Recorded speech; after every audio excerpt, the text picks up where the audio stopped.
Welcome to the complete tutorial on the basic steps you should be taking if you or your child is getting bullied. And in this mega video, we're going to cover all the steps you need to build your foundation. If your child has a bully giving them a hard time or giving you a hard time, some of the steps you should be taking for this foundational process include building your support team, documentation, working with a school, making sure the school is doing their part, and then what to do if the school is not doing their part, to working with the police, working with the medias, and more. So first up, let's dive right in. The first step is building your support team. If your child is having some problems with a bully right now, we're gonna cover one of the best ways to build safety, security, and confidence. All right, let's do this. Kevin Daniels here with Bully Defense 101 and the mental, verbal, physical system. And today, I just want you to pass on the message to your champ to build your support team, always tell others, and get them involved immediately. You know, this is so important. This is the first thing you need to do. You need to build your support team. This bully thing is nothing you need to handle all by yourself, right? Reach out to your parents, to your grandparents, to aunts and uncles, your friends' parents. Reach out to your teachers, the principal, the counselor, the church, community groups, support groups. Get a team around you that knows what's going on and is going to be there to support you. Having this type of team can help you take action now. It can also help follow up later in case it's ever needed, right? So be sure to tell the school what's going on first. If the bullying is happening at school, you need to reach out to them, your teacher, the vice principal, the principal, your guidance counselor. They need to support you. The National School Boards Association says, quote, "School districts have legal and ethical obligations to promote safe and healthy environments." And that includes, quote, emotional and physical safety and security. And that includes for you, right? You might think that everyone at school knows what's going on, but bullies tend to act when no one's around. That's going to get them in trouble, right? So you need to tell others and build that team. Remember, it's absolutely okay to tell on someone. The difference between tattling and telling is you're tattling or you're snitching when you're trying to get someone else in trouble, which ain't cool. But you're telling if you're trying to keep yourself out of someone else's trouble, which is absolutely okay. And just to let you know, when it comes to telling the school, there's two ways you can approach it. You can tell them that they need to, number one, keep it confidential and not act on it. But they need to be aware and pay close attention to what's going on to keep your child safe. Or if it's best to have the school step in to end the abuse immediately, ask the school how they're going to ensure your child is safe going forward. And then ask the school how they're going to approach it, what consequences they're going to give to the bully to help stop any future actions, and then what their plan is to ensure your child is safe going forward, right? How will they ensure your child's protection and safety today, tomorrow, and on? Lastly, if you'd like, there's usually different ways to report the bullying anonymously. Some schools have a text in a tip where you or your child can text in a tip anonymously, and some schools have an app or a phone number you can use in the same way. Hey, building your support team helps keep you safer, right? At school, the teachers and administrators, they're going to know the situation and they're going to help keep an eye out for you. And also letting your friends know what's going on will help bring them in the loop, and that will help keep you safer too.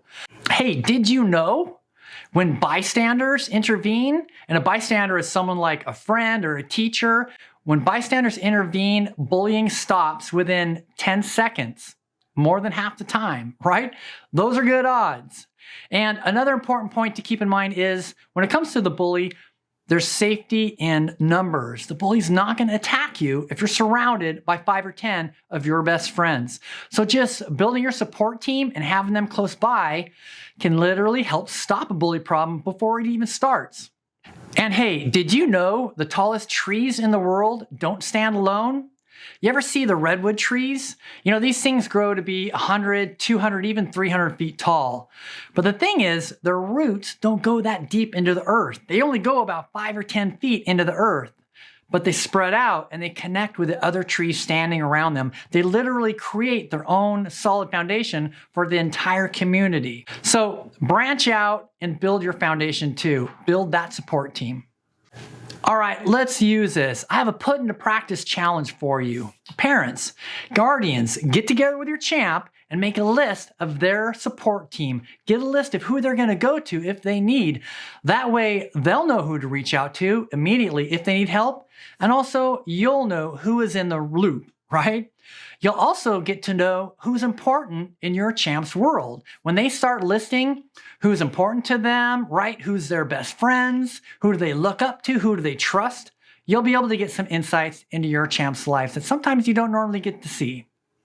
All right, build your support team, a good first step you should take. And next up, we're going to cover a step that you should have already been doing, you should be doing today, and you should continue to do until the bullying has ended. And that step is documentation and reasons why you need it now and reasons why you need it in the future. So let's get into it. If you have a child getting bullied, in this video, we're going to give you one of the first things we should be focusing on and doing to help support our child. All right, let's do this. Today, we're going to talk about one of the first steps we should take if our child is getting bullied, and that is to document everything, right? Make sure you're documenting everything for your own files right from the beginning. Every incident, every time, every word, every fact, every push, every shove. Document everything that your child is going through. Create digital records of it on your computer or phone and create a paper trail of everything that's happened or is happening. Even take photographs of things like bumps or bruises or scrapes or anything that's been damaged like clothing or personal property or bikes or backpacks. The next step would be to lodge formal complaints, to be on record. If there's a pattern, it needs to be formally tracked by you and the school or daycare facility or after-school program. Any responsible organization or group needs to be informed and in the loop. And usually, if a bully situation escalates and the bully ends up attacking our child physically, the school might not know who the bully was and who was getting bullied. At that point, both the kids end up being suspended. Both the kids end up being punished. But if the school has any documentation on file to prove a pattern, at that point, they're going to know who the bully was and who was being bullied. Hey, as parents or caregivers, it's important to keep the schools accountable. They have to do their part. So document everything that you talk with them about, what they say, and the actions they say they'll take. Recap any meetings and file the recaps with the school, getting their agreement and signature on what was talked about and what they committed to. We need to keep the schools accountable. They need to support you. The National School Boards Association says, quote, "School districts have legal and ethical obligations to promote safe and healthy environments." And that includes, quote, emotional and physical safety and security. And that includes for your child too, right? And cyberbullying. If the bullying is happening online, work with your child to capture text chains, screenshots of online posts, email chains, etc., and create digital documentation. And if there's something that's extremely important, make sure to print it out and add it to your paper trail. Document it all. And you might want to file this with the school system too, so they're aware of what's going on. If the cyberbullying is happening during school hours, even if it's happening outside of school, make sure they're in the loop. So what do you need to record? Everything needs to be recorded. It all needs to be documented. Bullying, assault, threats of violence, death threats, stalking, those can all be crimes, right? Hate crimes, attacking or threatening because of race or gender, sexual preference, disabilities, or other characteristics. Cyberbullying, sending out humiliating videos or photos of your child, especially inappropriate content. These can all be crimes. The teacher has to do something. The school has to do something. They must provide a safe physical and emotional environment. So formally track and document it all. If the school does not give you the response you need, you might need to take these files if you're going to run it up the flagpole, to the school district or the regional or state or even federal level. Or if a crime or crimes are being committed and you need to go to the police or the courts, that is why you're taking these steps. So cover your bases and start documenting everything. All right, I have a put into practice challenge for you. Take the very first step today and just make 2 folders. Put one on your computer and label it bully documentation. And in the future, you can create other subfolders, for specific incidences or dates or names as they come up, right? And also create a physical file folder for written pages or hard copies or paperwork and label that one bully documentation too. Just have these folders ready and start adding your files as it goes on. All right, documentation, a step you should be taking all along this whole journey.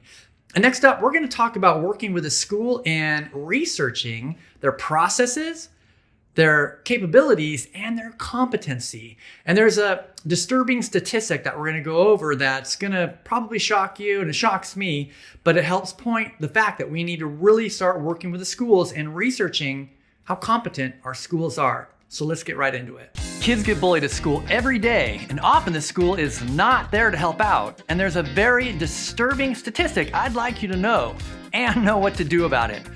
And later in this video, you'll get 6 critical questions you should ask your child's school to see how complete or lacking their bully prevention program is. All right, let's do this.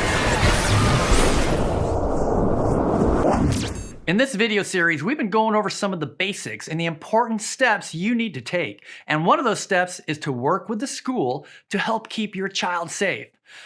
But sometimes the school is there for your child and sometimes they are not.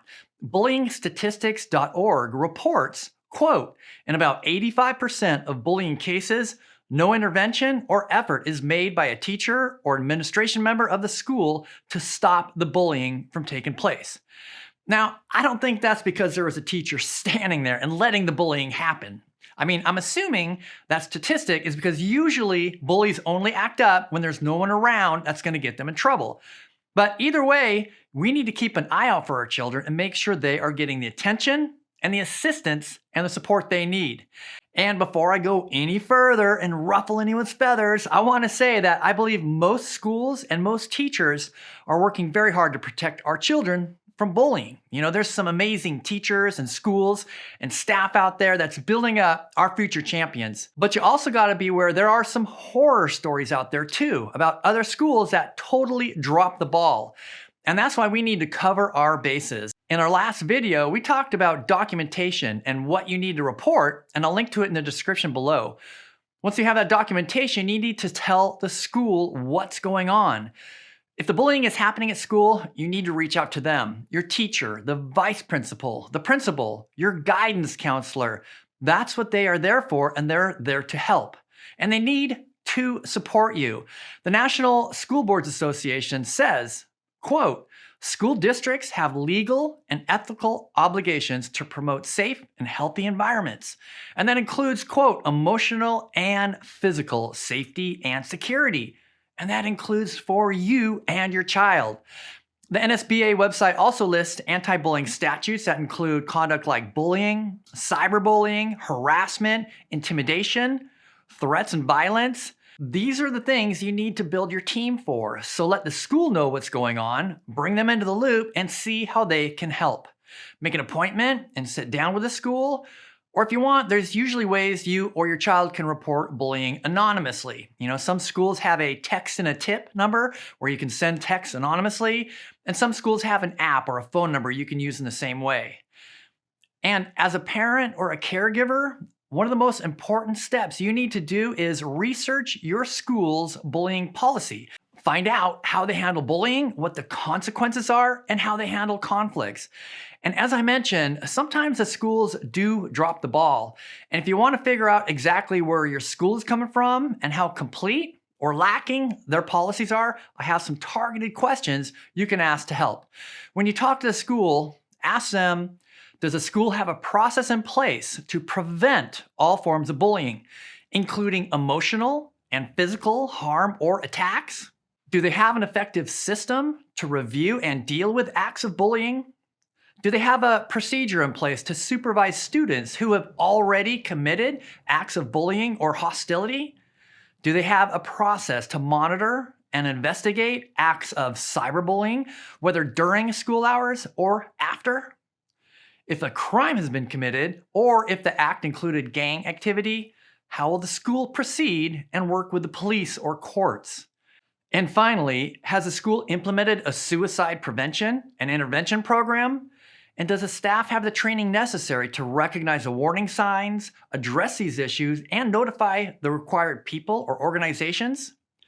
You know, these are important questions, and the school should have a clear and firm answer for each of these. If they don't, that could be a red flag. Matter of fact, these anti-bullying policies should be clear, printed, and posted publicly for everyone to see and understand. Again, let me say I think most teachers and staff are amazing supporters of our children, and they're doing incredible jobs to build up our future rock stars. But those questions will help you know exactly where the school stands, where you and your child are in the process, and where you need to go to drive this process forward. Because you know what? No one is really there for our children like us parents or loving caregivers.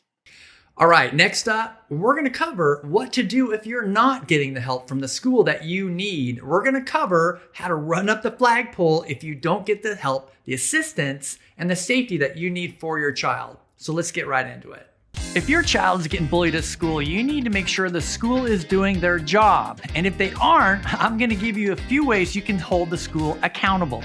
Kevin Daniels here with Bully Defense 101. And in this video series, we've been covering some of the basics, covering all your bases.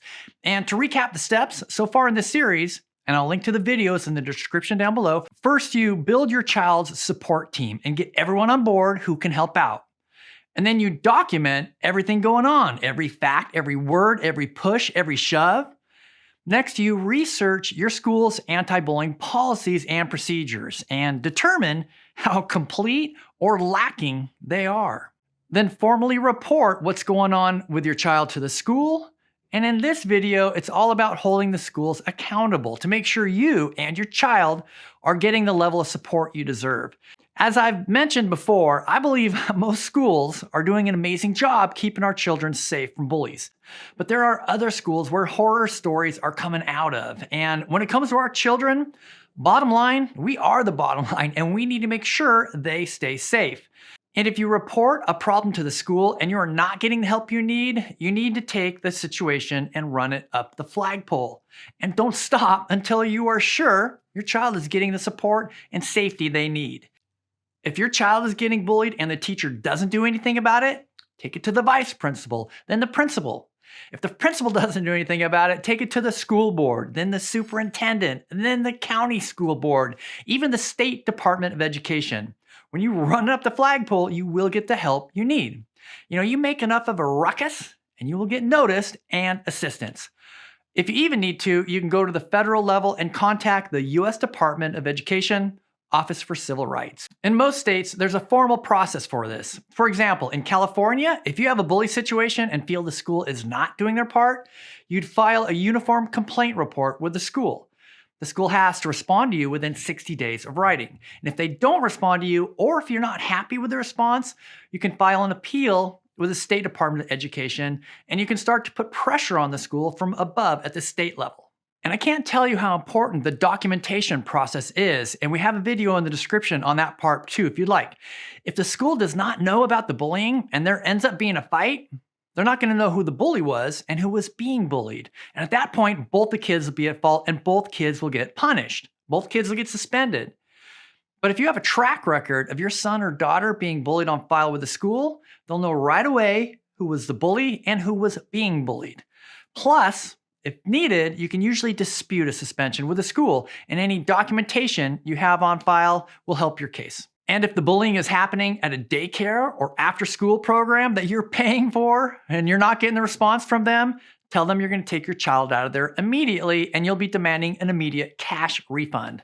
And then report them. A lot of the times, the owner or the manager might feel too busy to return your phone calls, but threaten to take cash out of their hands and you will get noticed. Plus, just remind them you'd be happy to review their process on Yelp, online directories, social media, and talk about the level of service you're getting. or not getting. All right, so what do you need to record and report? Everything. It all needs to be documented.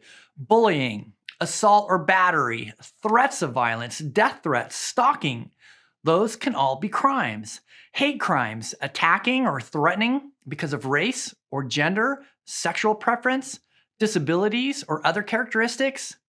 Cyberbullying, sending out private information or especially inappropriate content, these can all be crimes. Make sure to document it all and file these with the school. So hopefully all that works. But if it fails, you might even need to look into switching schools or switching after-school programs. At that point, it's all about protecting your child and finding them a good, healthy environment. And hey, at the end of the day, when we release our children to be in someone else's care, in the school care in this case, we need to make sure it's up to our standards. And as caring or loving as many schools are, no one is there for our children like we are. So document everything, research it, and report it. And if you're not getting the help you need or the assistance you need, run it up to Flagpole until you do. When it comes to our children being bullied or us being bullied, one of the most dangerous things we need to pay attention to is retaliation. And in this next step, we're going to talk about what to do to help make sure our child is safe and make sure the school is doing their part to help prevent any retaliation from the bully. So let's do this. One of the biggest problems with telling the school about your child getting bullied is retaliation from the bully. You tell the school talks to the bully, and the bully comes back the next day and retaliates against your child, and the bullying gets worse. So watch this video to get some steps onto how to help keep your champ safe. All right, let's do this. Kevin Daniels here with Bully Defense 101. Hey, retaliation from the bully is unfortunately a common reaction. Like I said, sometimes you report a bullying to the school talks to the bully or punishes the bully, and the bully comes back the next day and retaliates against your child. And it gets worse, like, hey, I heard you told on me and I'm gonna kick your... So retaliation is possible and it's actually quite likely. And we need to make sure we take some precautions to help prevent it from happening. So when you talk to the school to report any bullying, you have a couple of options. You can tell them they need to, number one, keep it confidential and not act on it. But they need to be aware and pay close attention to what's going on to help keep your champ safe. Or if it's best to have the school step in to end the abuse immediately, ask the school how they're going to approach the situation and then what their plan is in case it does get worse. Ask them how they will help keep your child safe from retaliation. Again, retaliation is a common reaction from the bully and shouldn't be a surprise to anyone. So what's the school's plan? What are they going to do to help prevent a future problem from the bully? Is it alerting every single teacher in the school to pay special attention at lunch and recess or during class? Is it switch classrooms between the bully and or your child? Is it posting a security guard in the halls where your child walks from class to class? Is it having an adult on staff to walk your child off campus at the end of the day to make sure they get to the school bus stop okay? Hey, the school is there to support you and they need to be there for your child. So make sure they have a plan in place to help keep your child safe and help prevent any retaliation and bring you into the loop. And as I've mentioned in other videos, the National School Boards Association says, quote, school districts have legal and ethical obligations to promote safe and healthy environments. That includes, quote, emotional and physical safety and security. And that includes for you and your child. Hey, here's another important point. School policies will usually help deal with any bullying that's already happened and dish out consequences to the bully. But what about preventative policies? What about preventative measures? How are we going to make sure our child is safe going forward? That's what these steps are all about. And if your school has the resources, they might offer conflict mediation where they'll get both sides into the same room, including the parents, to discuss the situation and resolve it. Since there's usually a large power difference between the victim and the bully, this helps level the playing field and gives the school and you more critical information to act on going forward to help protect your child. And this can be a great tool, but is sometimes only as good as the skill of the mediator. Hopefully your school has the resources to staff a good school psychologist or counselor to run the mediation. And as you work with the school, no doubt you'll be talking to this person and you can ask them about conflict mediation as a next step. I do want to warn you about peer mediation though. Peer mediation is where they teach other kids to act as mediators, and this is actually shown to backfire. So again, hopefully your school has the resources to staff a trained professional on hand for the mediation. And during mediation, usually one of the best ways that they'll proceed is clear consequences are given to the bully in case it happens again. And this can be really effective and another reason why you want to bring the school in early to help stop the bullying quickly. And one quick point, this is important. When we're talking about conflict mediation, I want to point out one very important point to you and to even the school that you're working with.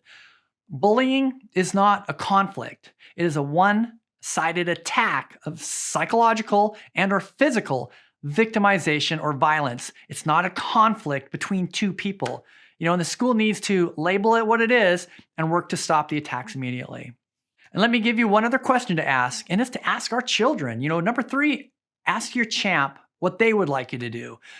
Most kids don't even tell anyone about the bullying, let alone their parents. Almost 65% of all kids that get bullied never reported to anyone, again, including us. So if they've brought us into the loop, we should let them take part in the decision-making process and let them know that we are listening. Sometimes our kids won't want us to do anything or take action because they are afraid of retaliation and they don't want to escalate the situation. And there might be other factors that they still haven't shared with us that needs to be taken into consideration. And that's what we're here to do, help guide them to make the best decision and plan possible. And if there's some more facts we need to know, this could open up the conversation to a whole deeper level. That being said, in my personal opinion, we still need to have the final say to make sure our child stays safe. And if we need to step in to let the school know and help stop any emotional or physical abuse immediately, that's our call. But if our child does not want to tell anyone, maybe like I mentioned, we can tell the school confidentially and not have them approach the bully immediately. But they still need to be there to help out. One last tip of advice, remind your champ there's nothing wrong with telling on someone. There's a big difference between telling on someone and tattling. Tattling or snitching is trying to get someone else in trouble, which isn't cool. But telling is trying to keep yourself out of someone else's trouble. So that's absolutely okay. It's all right to tell on someone if it helps keep you safe and out of their mess.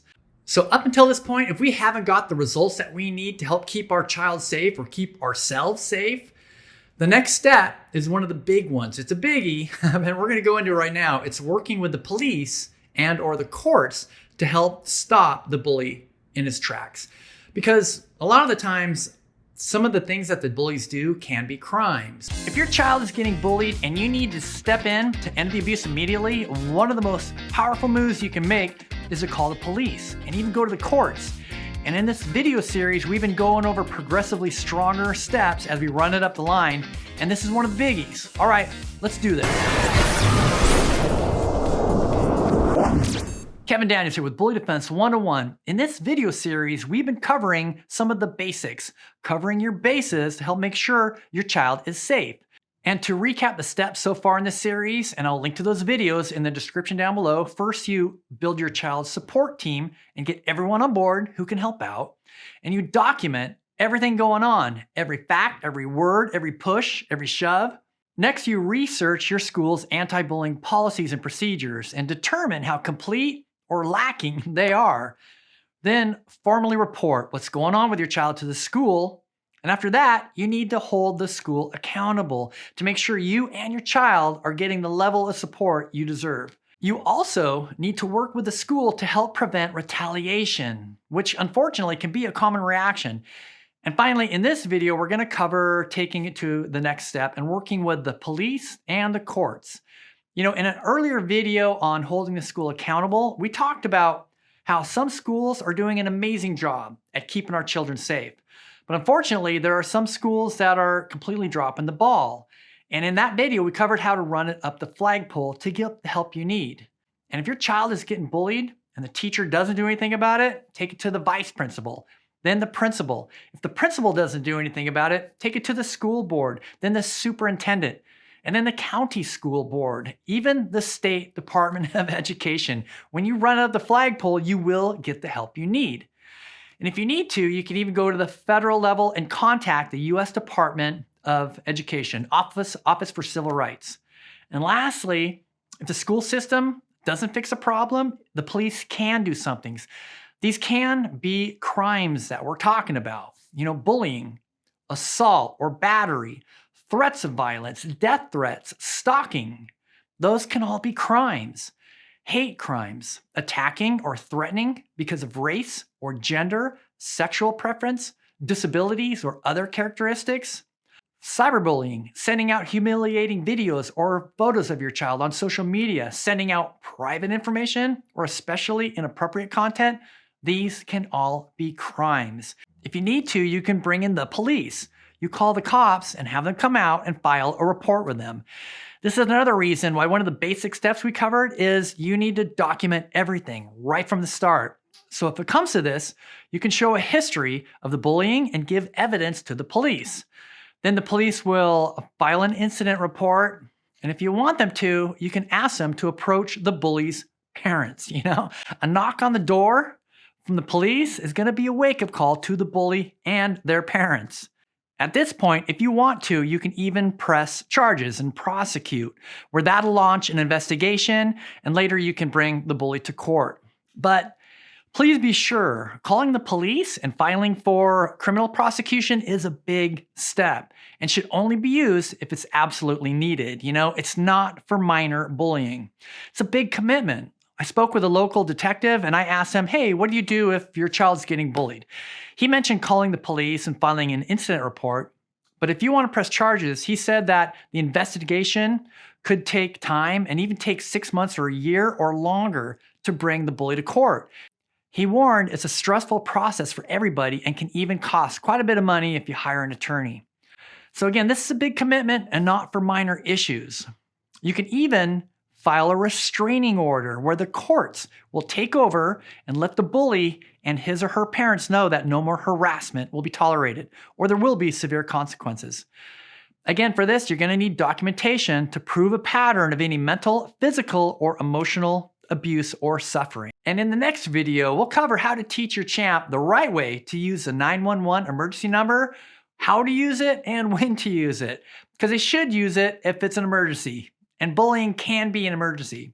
All right, in the last step, we talked about how a lot of these actions that the bullies take can be crimes. And if we need to stop them immediately, one of the best ways to do that quickly is to teach our child how and when to call 911. Some kids might be timid or even scared to call 911, even if it's an emergency. And being bullied can be an emergency. And it's up to us to teach them when and how to call 911.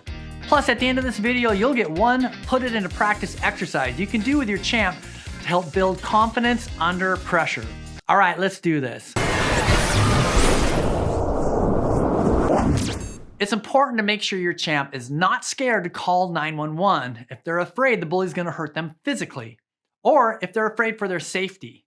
If the bully starts acting up and hassling your child, and if they get to the point where your child thinks the bully might attack physically or violently, then it's absolutely time to call 911. If it's escalated to the physical stage, then it's time to call. But if the bullying is at the verbal stage, it depends if it's an emergency or not. If the bullying is mostly taunting or teasing or insulting your child, then it's not an emergency. But if the verbal bullying is threatening to the point where your child is in fear of immediate harm, then it can absolutely be time to call. And as we've covered in our other videos in this series on the basics, covering your bases, threats and death threats can be crimes. Bullying, assault or battery, threats of violence, death threats, stalking, hate crimes, cyberbullying, these can all be crimes. And again, if your child is in fear of a violent crime taking place, call 911. And this is important. Another skill to teach our children is to ask for help and ask someone else to call 911. Sometimes that can be the best preventative thing that they can do. If your child is getting attacked physically and they look at the closest bystander and they yell, "Hey, you, call 911. That might be just enough to get the bully to stop doing what they're doing, turn around, and leave. Or at least allow your child to leave without any more problem. And all of this can help prompt the bystander to step in and help out and help your child. Unfortunately, sometimes the bystander will do nothing. But if we can get them to help out and step in, when that happens, statistics show that bullying stops within 10 seconds more than half the time. So if we can teach our children to reach out to other people, to the bystander standing around, and command them to, number one, step in and help stop the bullying, and number two, call 911, that might be just enough to change the outcome. And another important skill to teach our children is what to expect when they call 911, so it's not a surprise and they'll know what to say. The emergency operator will most likely ask them questions like, what is the emergency? And who is getting bullied and who needs help? Where are you located? Who else is there? If we can dry run these questions with our children, hopefully it'll give them the confidence needed to make that call and help put an end to the situation. All right, I have a put it into practice challenge. We're going to do some role playing today and just have your child pretend that they're on the phone and you're going to be the 911 operator and you ask the questions, what is the emergency? Who is getting bullied and who needs help? Where are you located? Who else is there? Have your champ visualize being bullied and get them to describe the made-up situation to answer your questions. You can even call your child on their phone from another room to help create more realism. Run through this example a few times, and you can even demonstrate some tips by doing a role reversal game where you're the one getting bullied and your champ asks you the questions, and you can show them how it's done. One of the most common questions I get is, hey, I know the bully's parents, should I go talk to them? And in this next step, we're going to cover what to do when it comes to talking with the bully's parents. If your child's getting bullied, you might be tempted to go talk with the bully's parents to try and handle it. And in this short video, let me tell you if you should or shouldn't. All right, let's do this. Kevin Daniels here with Bully Defense 101. In this video series, we've been covering some of the basics, covering your bases to help make sure your child is safe. And real quick, to recap all the steps so far in the series, and I'll link to these videos down below in the description. First, you build your child's support team and get everybody on board who can help out. You also document everything going on, every fact, every word, every push, every shove.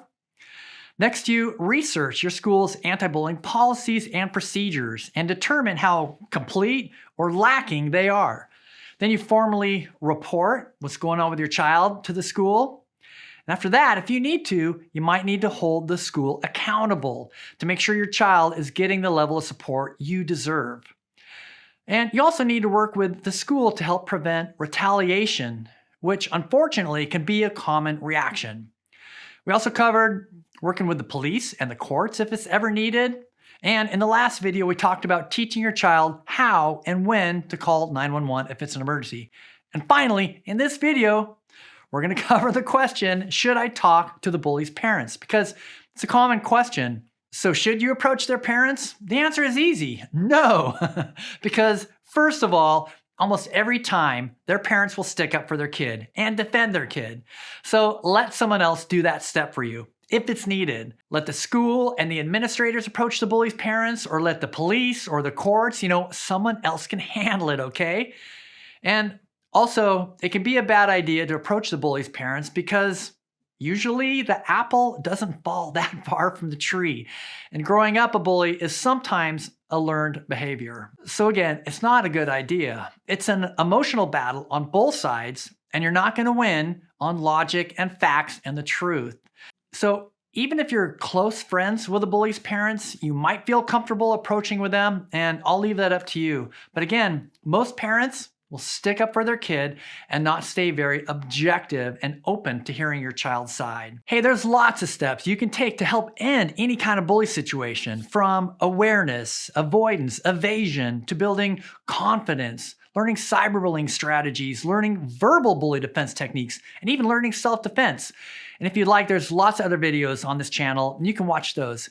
But when it comes to approaching the bully and their parents, if it's needed, let the school or the police or the courts take care of that job for you. This is nothing you need to do for yourself.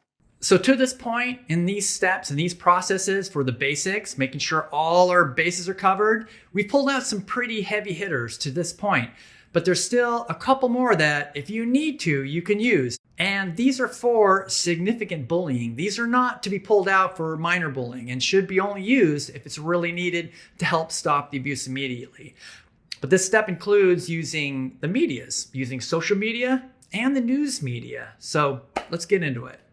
When it comes to the basics, to helping our children through a bully situation, there's lots of steps that we can take to cover all the bases.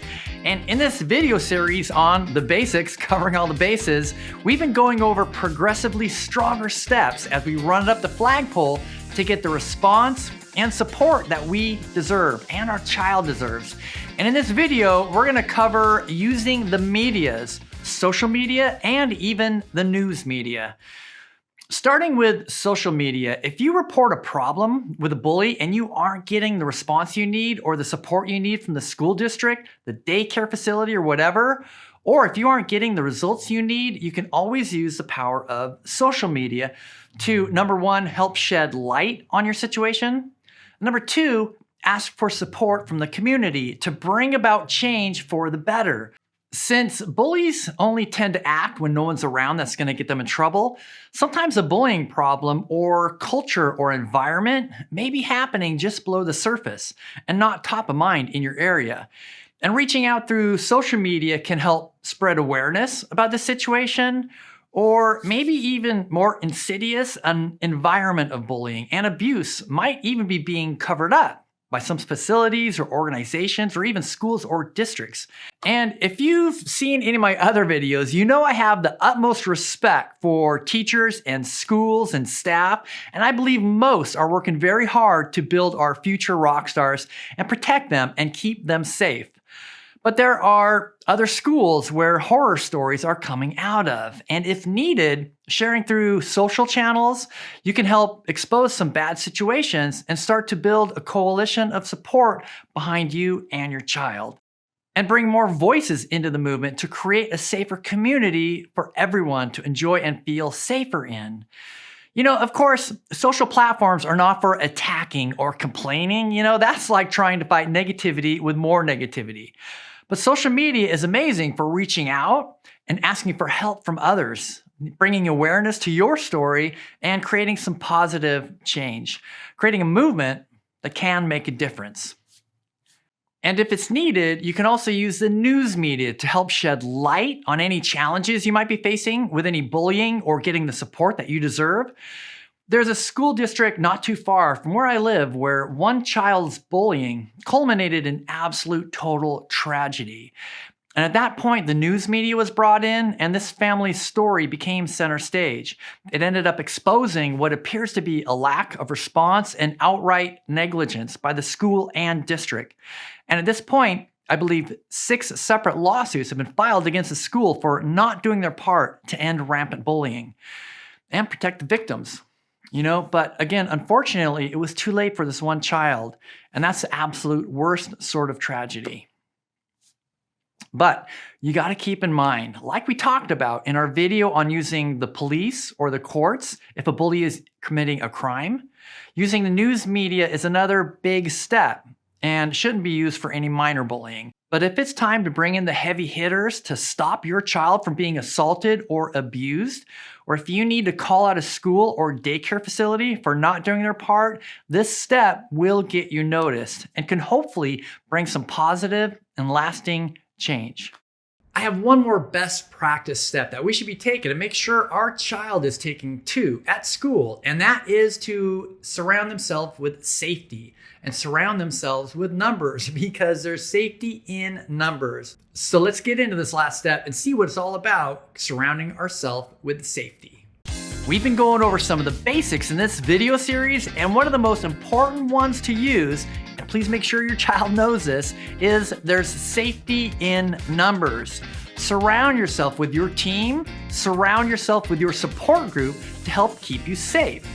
The bully is not going to start a fight with you if you're surrounded by 5 or 10 of your best friends. So walk with friends, as many as you can and as much of the day as possible.